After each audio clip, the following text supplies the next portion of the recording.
कलाकारांसाठी एक आपण डेटाबेस निर्माण करतो आहोत, जेणेकरून ज्या अनेक खोट्या ऑडिशन्स झाल्या होत्या ज्याच्यावर आपण नियंत्रण मिळवण्याचं काम मागच्या कार्यकाळामध्ये केलं. आता आपण वेगळ्या अर्थाने महामंडळ स्वतःचं एक आर्टिस्ट बेस करणार आहे. तो याच्यासाठी की सामान्य ते सामान्य कलाकारांना निर्मात्यांपर्यंत, दिग्दर्शकांपर्यंत पोहोचण्यासाठी एक हक्काचं विश्वासार्ह व्यासपीठ त्या निमित्ताने निर्माण होणार आहे. आणि निर्मात्यांना पण त्यांचा अधिक वेळ म्हणजे एक क्रिएटिव्ह कामांमध्ये कमीत कमी खर्चात त्यांच्यासमोर या गोष्टी सगळ्या उपलब्ध होतील. ह्या म्हणजे हा उभयतांना सोयीस्कर आणि किफायतशीर असा हा व्यवहार असणार आहे. याचबरोबर म्हणजे ज्या पद्धतीने आपण कलाकार, निर्माते, दिग्दर्शक यांच्यामध्ये पूल बांधण्याचा प्रयत्न करत आहोत, तसंच आपण लेखक आणि निर्माते, दिग्दर्शक यांच्यामध्ये पण एक एक दुवा निर्माण करण्याचा प्रयत्न करणार आहोत.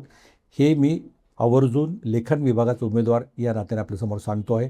कारण अनेक वेळेला चांगल्या लेखकांना, चांगल्या कथांना, चांगल्या आशयाला चांगला दिग्दर्शक, चांगला निर्माता मिळत नाहीत.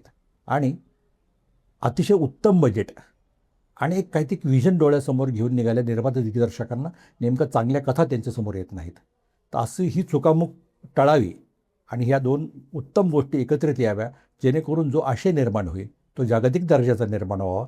यासाठी आपण एक स्क्रिप्ट बँक, त्याचप्रमाणे रायटिंगसाठी एक लॅब्स वेगवेगळ्या आणि एकूणच हा सगळा प्रवास म्हणजे आशयावर आधारलेला आहे.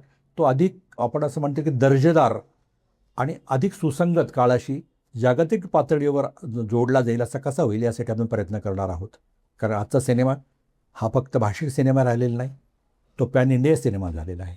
त्यामुळे तुमच्याकडे असा आशय असला पाहिजे जो पॅन इंडियाच्या पलीकडे जाऊन जागतिक पातळीवर सुद्धा तो आपल्याला प्रत्येकाला आपला वाटेल.